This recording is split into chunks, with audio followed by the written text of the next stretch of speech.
और असम विधानसभा चुनाव में अब 2 महीने का ही वक्त बचा है। बीजेपी अब चाय बागान के कर्मचारियों को लुभाने की कोशिश कर रही है, क्योंकि असम के कुल मतदाताओं का 35% हिस्सा चाय बागान में काम करने वालों का है। प्रधानमंत्री मोदी भी रविवार को असम में होंगे।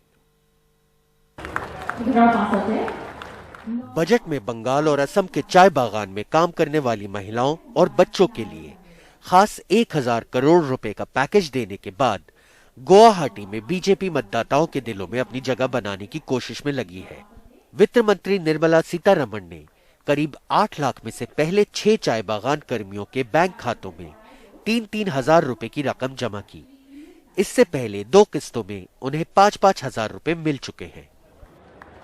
आज बगीचा के हमारे भाई बहनों को जो सुविधा, डिजिटल सुविधा मुंबई नगर में, मुंबई शहर में, दिल्ली शहर में, चेन्नई में, बेंगलुरु में रहने वाले, सिटी में रहने वाले लोग को जो पहुंचता है सुविधा, डिजिटल सुविधा, वही मिल रही है आज बागीचा में भी।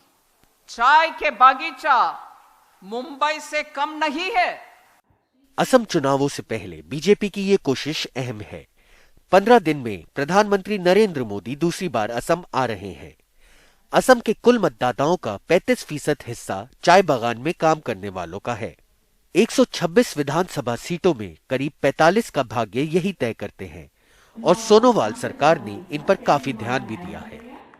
जो बीजेपी सरकार जो काम कर रहा है तो हम लोग को बागान का रास्ता बदले जो तो ठीक हो रहा है। हम लोग का बागान का एक ही मतलब मन में दुख है कि हम लोग का जो डिमांड है दरमा वृद्धि करने के लिए वो नहीं किया है। वो अगर कर देता तो हम लोग सात जनगोष्ठी थोड़ा आगे बढ़ जा सकते हैं। ये 2000 रुपये व 3000 रुपये दे करके हमको जाति का एक समाज का कोई उन्नति नहीं होगा।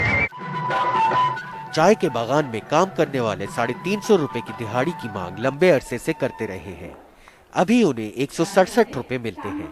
अब तक इस बारे में बीजेपी कुछ कहती नहीं थी, लेकिन अब नया वादा कर दिया है। आपकी वेतन बढ़ाने की मांग रही है, चिंता मत कीजिए, हम इसके बारे में जल्द ही एक अधिसूचना लाने जा रहे हैं। असम के चाय बगीचों में काम करने वाले जो मजदूर हैं, उनका वोट हमेशा असम के चुनाव में निर्णायक साबित हुआ है। पिछले 5 सालों में बीजेपी ने इन 4 श्रमिकों के लिए बहुत सारे प्रोजेक्ट्स लाए हैं और बीजेपी का ये दावा है कि आने वाले दिनों में जो उनकी सबसे बड़ी समस्या है, उनकी पगार बढ़ाने की जो मांग है, उसको भी जल्द सुलझाया जाएगा। विरोधी पार्टियां ये कह रही है कि चाय श्रमिकों को लेकर बीजेपी वोट पॉलिटिक्स कर रही है।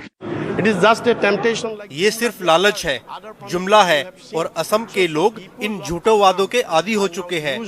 To the false promises of BJP. Sitharaman ji Nirmala Sitharaman ने जो परियोजना चालू की है, उसके जरिए वो चाय बागान में काम करने वालों को लुभाना चाह रही हैं, लेकिन असलियत में उन्होंने बागान के लिए कुछ भी नहीं किया। वो 350 रुपए की दिहाड़ी तक नहीं दे सकते। बीजेपी को उम्मीद है कि असम के त्रिकोणीय चुनाव में चाय बागान में काम करने वाले अपने वोटों से पार्टी की सत्ता में आने की राह आसान कर देंगे।